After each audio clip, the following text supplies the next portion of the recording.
3, 2, 1. Поехали. Привет всем, с вами компания China 911. Сегодня мы хотим рассказать вам о самом популярном мессенджере в Китае. Мы не будем сравнивать его с аналогичными мессенджерами других компаний, мы просто поделимся с вами 6-летним опытом использования этого мессенджера. Мы расскажем вам, почему все-таки он является самым популярным и о тех фишках, которые нам так нравятся. Впервые WeChat появился в 2011 году и представлял из себя классический мессенджер, который позволял обмениваться сообщениями, смайликами, ну и фотографиями, конечно же. Теперь же WeChat представляет собой целую социальную сеть с кучей сервисов, такими как пополнение мобильного телефона, заказ еды, покупка билетов на поезда и самолеты и куча еще всего. А с недавних пор в WeChat еще можно и развестись. Представляете, 2018 год, люди разводятся в мессенджерах. Правда, хотелось бы уточнить, что все эти функции доступны только полностью верифицированным владельцам WeChat. Что я имею в виду? WeChat должен обладать данными по вашему реальному имени и номеру паспорта. Соответственно, после того, как все эти данные есть в системе, вы становитесь верифицированным владельцем WeChat аккаунта. В некоторых приграничных городах Китая люди с полной верификацией аккаунта могут даже проходить границу без использования паспорта. То есть они просто сканируют QR-код из своего приложения, сканируют свое лицо, и если все совпадает, ворота границы перед ними открываются. Представьте, выходя из дома, мне не надо ни деньги, ни карточка, ни паспорт. Я могу взять всего лишь свой телефон с установленным WeChat. После этого я могу заказать себе в аренду велосипед, доехать до ближайшего Макдональдса, где меня ждет оплаченный кофе, забрать свой заказ, вызвать такси, спокойненько сесть в него и ехать на работу в офис. И все это, то есть оплаты и заказы такси, велосипедов, Макдональдсов, я делаю через WeChat. Все просто, это Китай 2018 года, детка. Надеюсь, вам понравился наш короткий ролик и вы смогли немного больше узнать о WeChat. Подписывайтесь, ставьте лайки и пишите комментарии. С вами была компания China 911. Всем пока и до новых встреч. Ах, зачем я надел байку в 30-градусную жару? Как получилось, кстати? Что получилось? Интерфейс, про телефон, захват экрана, ничего не снять. Да я думал, мы вторым выпуском это сделаем. Ну, сериал будем снимать тут с тобой. Давай. А что нет-то? Ну, я надеюсь, ты вырежешь все то, что я сейчас сделал, потому что это жесть какая-то. Вводная часть закончилась. И теперь давайте поговорим более подробно о самом приложении. Но перед этим мы используем магию кунг-фу и монтажа. Итак, приложение WeChat. Запускаем его. И сразу давайте смотреть на основные блоки. Снизу чаты, контакты, обнаружение и я. Чаты, ну, классические, то есть здесь все чаты, с которыми вы общаетесь, соответственно, а если же перетянуть чаты вниз, сверху появляются приложения, которые вы использовали недавно, но об этом немножко позже мы расскажем. Давайте перейдем к контактам, тут тоже все просто. Новые друзья, групповой чат, где вы можете создавать группы до 500 человек, теги, где вы можете разделять контакты по тегам, соответственно, и официальные учетные записи. Например, вы можете отслеживать официальную учетную запись ГАИ города Гуанчжоу, где вы можете проверять номера таксистов, настоящие они или поддельные. Ну, к примеру. Здесь у вас просто контакты, которые вы добавляли. Добавлять контакты можно точно так же просто. В правом верхнем углу нажимаете плюсик, и тут у нас появляется список. Пригласить друзей, радар друзей, это если друзья находятся поблизости. Частная группа, вы можете присоединяться к группам, отсканировать QR-код, найти по мобильным контактам. В принципе, все как и везде во всех мессенджерах. Обнаружение. Что собой представляет обнаружение? Первый у нас идет пункт «Моменты». Моменты — это своего рода лента новостей ваших друзей. Здесь вы можете видеть последние опубликованные новости. И, соответственно, сразу же сами добавлять тоже новости. Отсканировать QR — встряска. Что собой представляет встряска? Вы можете искать, вы делаете вот так вот телефончиком. Сейчас тут происходит магия на экране телефона, и вам показывает человека, который точно так же, как и вы, встряхивает телефон. Соответственно, вы можете его добавить, начинать с ним общаться, возможно, у вас даже что-то получится, потому что здесь такого рода своя сеть знакомств, потому что вы можете выбрать именно пол человека, который встряхивает, и возраст, соответственно. Ну, звучит глупо, конечно, но это вот именно так и происходит. Музыка — это своего рода Шазам. То есть, если вы слышите какую-то песню, хотите узнать, что за песня, вы заходите сюда, в встряску, выбираете музыка, встряхиваете, WeChat слушает и, соответственно, выдает вам название композиции. То же самое и с TV. То есть вы нажимаете TV, идет по телевизору какая-то передача, вы встряхиваете и, соответственно, узнаете, что за передача. Поехали дальше. Лучшие истории. Лучшие истории — это самые популярные новости WeChat и самые максимально репостнутые видео и сообщения в этой социальной сети WeChat. Поиск. Поиск происходит по статьям и официальным учетным записям, также по лучшим темам WeChat за последние дни. Пользователи рядом. Пользователи рядом, соответственно, показывает людей и расстояние, на котором они находятся от вас. Так, сообщение в бутылке. Вот тоже очень странный пункт. Возможно, им кто-то будет пользоваться, но, скорее всего, нет. Здесь вы можете бросить бутылку в море, соответственно, написав там какое-то сообщение, и любой человек, который ее поднимет, достанет из воды, соответственно, он может вам как ответить, так и выбросить ее назад в море. Допустим, мы нажмем «Подобрать бутылку». Есть прикольная анимация, всплывает бутылка с письмом, мы открываем, и там просто многоточие от Джохор Бахру. Даже непонятно, что он хотел сказать. Бросаем обратно Джохор Бахру. Возвращаемся на обнаружение. Здесь недавно появился, кстати, пункт «Игры».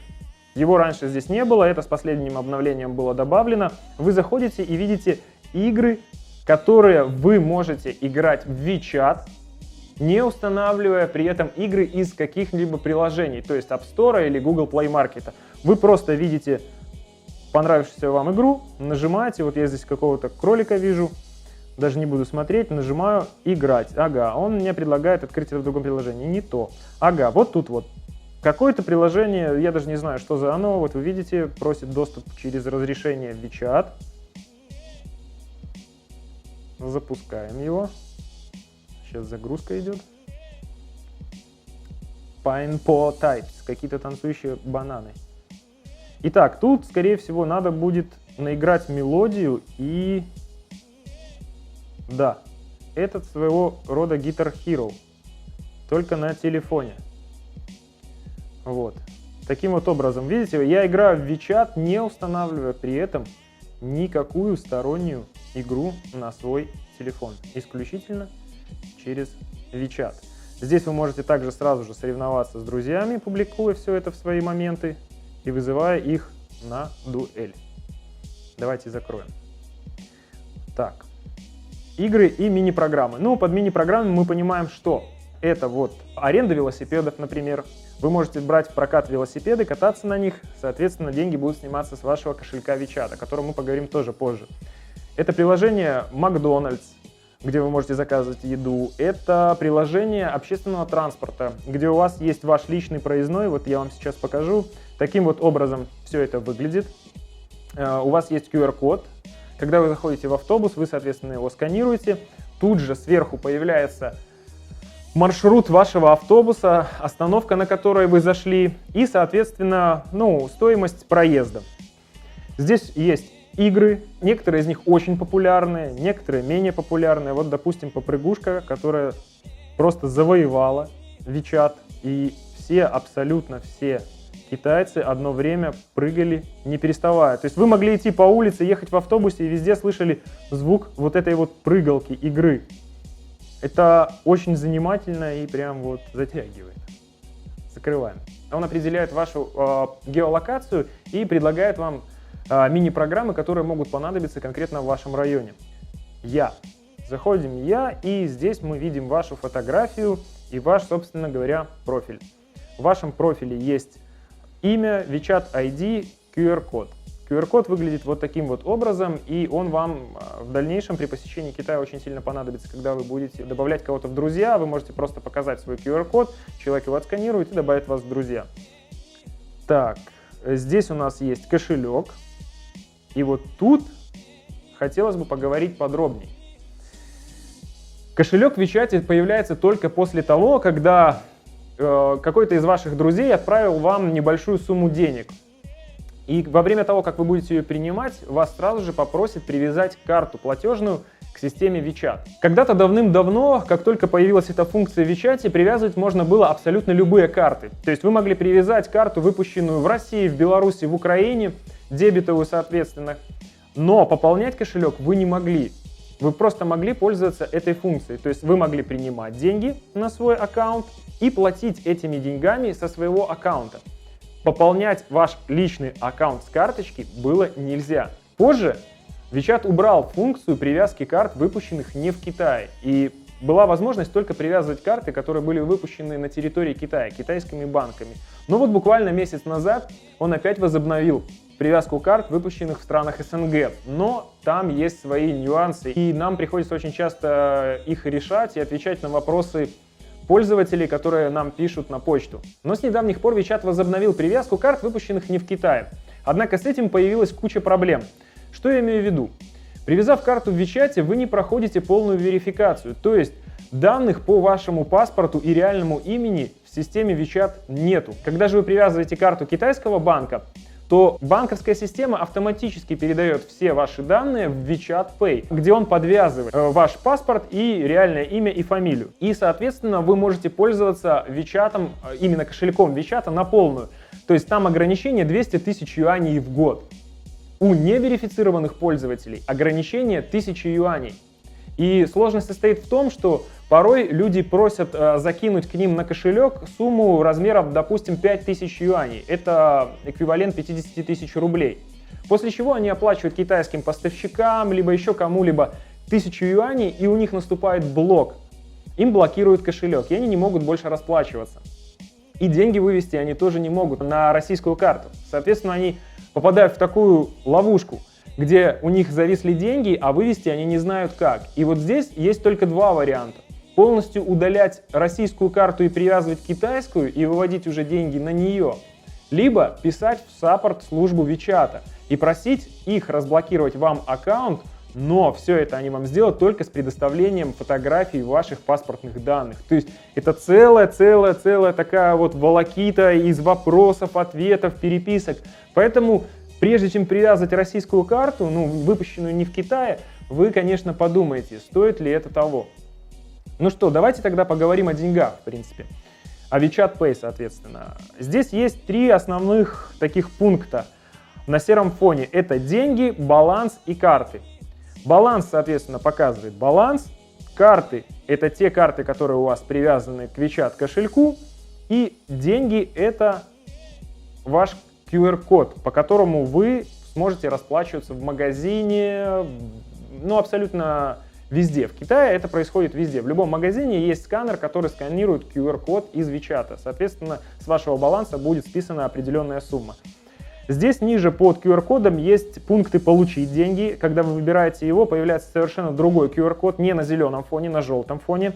И по этому QR-коду вы можете принимать деньги. Допустим, вам человек какой-то должен деньги, и он не находится у вас в контактах, чтобы напрямую написать ему об этом в сообщении. Вы просто заходите в деньги, выбираете «Получить деньги», появляется QR-код на желтом фоне, он его сканирует и вбивает сумму, которую он вам либо задолжал, либо просто хочет оплатить. Здесь есть пункт «Разделить счет». Очень интересный пункт. То есть вы, получается, в кафешке, например, с друзьями сели, поели, заказали, но они вам так себе друзья, и вы не хотите, в принципе, за них платить. Вы хотите, чтобы каждый платил сам за себя. Но так как вы всех позвали, и вы как бы вроде бы лидер, вы должны будете рассчитываться с официантом. И спрос официанта будет с вас. Поэтому вы предлагаете разделить счет. Вы создаете QR-код, по которому все из ваших находящихся рядом друзей сбрасываются вам по определенной сумме, в итоге которой хватит, чтобы заплатить за обед или за ужин. Пакеты поблизости. Что собой представляют пакеты поблизости? Это знаменитые китайские хонбао. Подарочные пакеты, которые раньше китайцы дарили друг другу на Новый год. Это красненький конвертик, в который они вкладывали деньги и отправляли друг другу на Новый год как поздравительная открытка. Теперь же все это происходит в WeChat. В этом году красных конвертов через WeChat было отправлено 700 тысяч. Вы только представьте себе эту цифру. Для того, чтобы их увидеть, вы должны подготовить свой пакет. Давайте это сделаем, и я покажу, как это происходит. Подготовка пакета нажимаю. Я ввожу сумму, которую я хочу заложить в пакет. Допустим, 5 юаней. Введите количество людей, которые смогут разделить эти деньги, когда они его откроют. Допустим, это будет 20 китайцев. И подготавливаем красный конверт. Меня выводит на экран платежа. Я нажимаю «Оплатить сейчас» с помощью отпечатка пальцев. Все, красный конверт готов. То есть, смотрите, я подготовил красный конверт, и их всего 20 штук. Когда я выбираю каждый из них, соответственно, меняется QR-код. То есть, например, я сделал сумму 5 юаней, 20 пакетов, и я предлагаю выбрать один из пакетов своим друзьям, находящимся поблизости со мной, либо в одной комнате. Они нажимают на какой-то пакет, появляется QR-код, он его сканирует, и тут уже зависит все от его удачи. Либо он получит 1 юань, либо 0,5, либо 0,01. Все зависит от удачи. Перевод на банковскую карту. Ну, тут обычная классика. Вы пишете имя получателя, номер карты получателя, соответственно, указываете банк. В дальнейшем переходите и указываете сумму, которую вы хотите оплатить. Сумма также списывается с вашего баланса, либо с привязанной карты к Вичату. Итак, возвращаемся на главный экран кошелька. И что мы видим? Те самые пресловутые сервисы, о которых мы говорили в начале видео. Мобильное пополнение баланса. Соответственно, здесь, когда вы заходите, вы видите различные суммы. 30 юаней, 50, 100, 200, 300.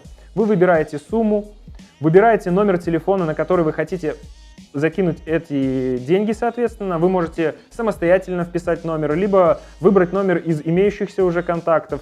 Одним нажатием сумма списывается с вашего баланса и поступает на номер телефона, который вы указали. Здесь вы также можете оплатить общественные услуги.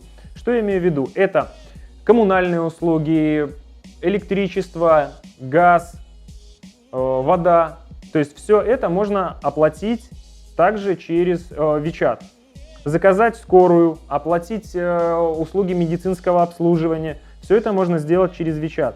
Опускаясь чуть ниже, мы можем заметить, что здесь есть пункт Rail and Flights. Это и есть то приложение, через которое мы можем купить билеты на самолет, либо на поезд. Здесь мы, конечно, ничего выбирать не будем. Давайте рассмотрим по-быстренькому следующее.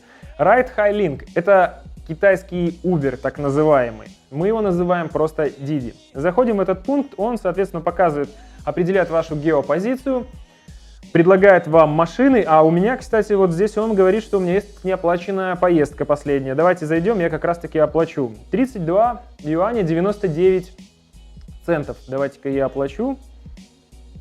Оплатить балансом с помощью отпечатка пальцев.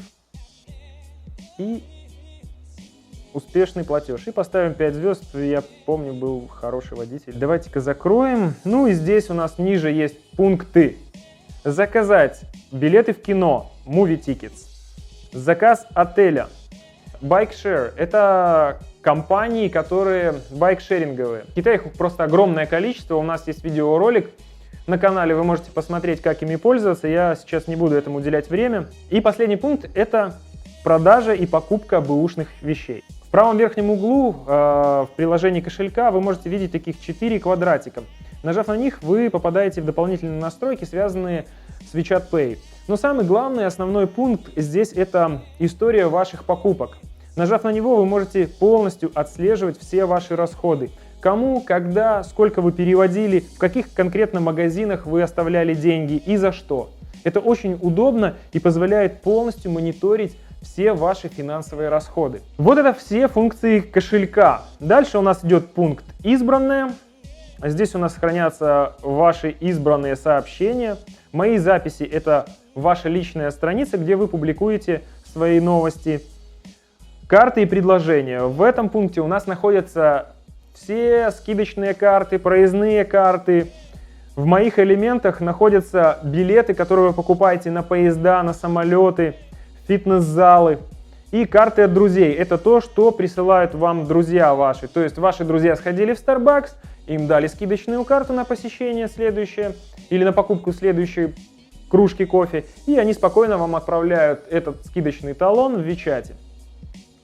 Стикеры, классика, не буду показывать. Ну и параметры, это настройки. Я думаю, тоже не стоит этому пункту уделять внимание, потому что тут, в принципе, все стандартно. Давайте тогда я вам покажу, как вы сможете с легкостью отправлять деньги своим друзьям, которые находятся у вас ВКонтакте, заказывать еду и оплачивать, собственно, проезд. Заходим в чаты, выбираем первый чат, который у меня здесь есть, и пишем: «Привет, слышал, тебе нужны деньги». И отправим человеку небольшую сумму. Кстати, нажимаем вот здесь на плюсик справа от улыбающего смайлика, и выплывает такое окно, где появляются новые возможности. И мы нажимаем «Перевод средств». Отправляем 15 юаней. Выбираем либо с баланса, либо с привязанной карты. Мы выбираем с баланса. Оплатить сейчас, платим с помощью отпечатка пальцев. Все происходит моментально. Человек уже получил 15 юаней и забрал их. Как быстро все это он сделал. Видно, действительно нужны деньги. Заходим опять плюсик, красный конверт, пишем сумму, на этот раз 10 юаней. И пишем пожелание на новый велосипед. Оп, подготовить красный конверт. Платим балансом. Не прошел платеж. Все, прошло. Видите, у человека появляется в чате красный конвертик и написано «на новый велосипед». Но пока он не откроет, он не узнает, какая сумма находится внутри. Нажав на плюсик, вы также можете передать свое местоположение. Местоположение передается на текущий момент, либо в реальном времени. То есть, если вы где-то двигаетесь, человек может прям видеть маршрут вашего движения. Давайте зайдем и попробуем передать местоположение в режиме реального времени. Вот так это все выглядит. Здесь также вы можете пользоваться и рацией. Вот смотрите, человек подключился из чата. Я могу нажимать и говорить: «Леха, привет, ты меня слышишь?» Своего рода рация. Если вы вдруг не можете найти друг друга и находитесь рядом, то вы можете нажимать вот на серую кнопку внизу экрана и надиктовывать сообщение. «Как слышишь меня? Ты где находишься?»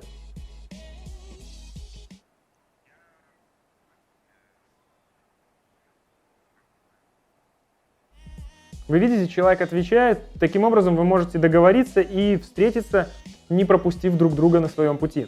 Давайте отключимся, завершим передачу. Ну и классическая передача — это на текущий момент. Вы можете отправить свое местоположение. Человек может на него нажать, построить маршрут. Маршрут он может построить в картах Tencent, Baidu или карты Apple. Соответственно, там же он может вызвать такси и доехать до вас. А вы можете оплатить его поездку с помощью вашего WeChat кошелька. Видите, в ответ он мне прислал местоположение свое. Я, например, захожу, смотрю, да, он находится возле парка в офисе. Давайте-ка построим к нему маршрут, используя карты Baidu. У нас открывается приложение карты Baidu. И наш маршрут от дома до офиса построен. Дорога будет занимать 30 минут в среднем. Вы можете здесь выбрать такси и заказать такси на адрес. Вот так все делается просто. Оплатить все можно, как я и говорил, с помощью WeChat кошелька. Это никакой проблемы не составит. А сейчас мне хочется рассказать о моем самом любимом пункте. Это заказ еды через WeChat. Ведь порой за окном идет сильный дождь или погода ужасная, а вам выбираться никуда не хочется из офиса, а хочется просто вкусно покушать. И чтобы вам все это побыстрее желательно доставили. А оплатить желательно через WeChat, чтобы не испытывать никакого дискомфорта. Поэтому я сейчас все это покажу, как делать. Делается все очень просто. Вы заходите в вкладку «Чаты», нажимаете на нее, опускаете чаты вниз. Сверху появляется приложение, которое вы недавно использовали. Нам нужен желтый кенгуренок в белом круге. Мы нажимаем на него. Тут у нас сразу представлены все рестораны, из которых вам могут доставить еду. Мы долго не будем выбирать, мы открываем первый попавшийся ресторан. Как я понимаю, это ресторан, да, это ресторан японской кухни. Здесь мы заказываем какую-нибудь вкусняшку. Вот я вижу, здесь есть салат, еще какие-то японские салаты, рис и рыба. Давайте-ка закажем одну для меня. И ты что-нибудь будешь? Тебе тоже с рыбой, да? Окей. Беру тебе тоже с рыбой. Итого 45,8 юаней. Нажимаем на желтую кнопку, соответственно, оплатить. Здесь у нас выходит счет. Мое имя, номер телефона и адрес доставки. И приблизительное время доставки. На данный момент 16:26, обещают доставить в 17:05. Нажимаем зеленую кнопку «Оплатить», 48,8 с учетом доставки. «Оплатить сейчас». Платим снова отпечатком пальцев. Все. Мне приходит квитанция о том, что еда заказана, и нам показывает карту местонахождения ресторана. А позже, когда наш ужин или завтрак, или наша еда выйдет из ресторана, нам покажет курьера, который мчится на мопедике в нашу сторону, и расстояние, и приблизительное время, через которое он должен ее привезти. Вот таким вот прям простым телодвижением мы заказали себе еду. Как вы заметили, я заказал еду буквально там в 3 клика. Это очень удобно. Оплата через WeChat настолько удобна, что я не могу представить свою жизнь теперь без этой функции. Я могу оплатить WeChat абсолютно все, что мне заблагорассудится. Я буду идти по улице, а под мостом будет стоять какой-нибудь барбекюшник, нелегал, который будет уйгур, северный китаец, который будет жарить шашлыки, и я захочу у него купить, но у меня не будет наличных денег, я смогу ему оплатить WeChat вообще без проблем. Я зайду в крупный магазин, и я оплачу WeChat. Я сяду в такси, оплачу WeChat. Сяду в поезд и буду также платить WeChat за сам поезд, за воду, которую я куплю внутри поезда, даже за любой перелет. Я могу заплатить также WeChat. Это действительно нереально удобно. Мне хотелось показать вам больше приложений, которые завязаны на WeChat, но подумав, я понял, что это как-то неисчерпаемо. То есть это действительно их настолько много, что мне бы не хватило времени и вашей усидчивости, чтобы все это вам донести. Хотелось бы отметить, что WeChat — это не переоцененный мессенджер, а недооцененный мессенджер. И все это начинаешь понимать со временем пользования WeChat. Чем больше пользуешься, тем больше новых услуг ты добавляешь в обиход. То есть ты можешь... Сначала ты просто брал в аренду велосипед, потом ты стал заказывать еду. Через месяц ты будешь проходить границу, просто отсканив свой QR-код. Что может быть через год, даже сложно представить. Ведь скорость развития WeChat настолько велика, что порой даже не успеваешь следить за всеми нововведениями, которые появляются в WeChat. Хотелось бы отметить, что не зря 1 миллиард человек пользуются данным приложением. Это очень удобно.